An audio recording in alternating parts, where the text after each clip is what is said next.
The question of what if Napoleon was never loosed is a fascinating hypothetical that fundamentally alters the course of European and world history. Napoleon's first abdication in 1814 led to his exile on the island of Elba. However, his escape in 1815 and the subsequent 100 days culminated in his final defeat at the Battle of Waterloo. If he had never escaped from Elba, the world would have been a very different place. Here are some of the potential consequences. A more stable, but less liberal, Europe. The Congress of Vienna, which was a meeting of European powers to redraw the continent's political map after the Napoleonic Wars, was in session when news of Napoleon's escape arrived.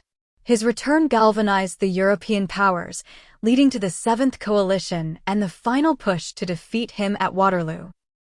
Without this second, brief but terrifying chapter, the process of restoring the old monarchies might have been more orderly, but perhaps less attentive to the liberal and nationalistic forces that Napoleon's reign had unleashed. The Concert of Europe, a period of relative peace, might have been established earlier, but it would have been based on a more rigid, conservative order. Impact on France. Napoleon's return from Elba, though short-lived, demonstrated the significant popular support he still commanded, particularly among the military and those who feared a complete reversal of the French Revolution's gains under the restored Bourbon monarchy. If he had remained in exile, King Louis XVIII would have likely had a more secure reign. However, the underlying tensions between the old aristocracy and the revolutionary ideals would have simmered, potentially leading to different forms of political and social upheaval later in the 19th century. The fate of the Napoleonic Code. Napoleon considered the Napoleonic Code, which established legal equality and a standardized legal system, to be his most enduring legacy. Its influence spread across Europe in the territories he conquered. If his power had been permanently ended in 1814, the code might have been more easily dismantled in many places, though its revolutionary ideas would likely have persisted and been a source of future conflict. The absence of the Battle of Waterloo.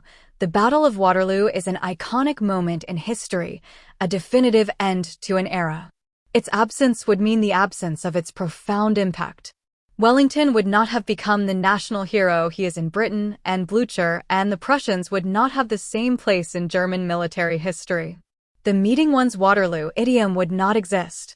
Long-term geopolitical shifts. Napoleon's actions fundamentally reshaped the map of Europe. His conquests and the reactions to them led to the rise of nationalism in Germany and Italy, eventually leading to their unification later in the century. Without his brief return and final defeat, the path to these unifications might have been different and perhaps delayed. The balance of power in Europe would have settled differently, with Britain, Russia, and Austria still being the dominant forces, but the specific dynamics of their relationships would have evolved without the final, shared trauma of Waterloo.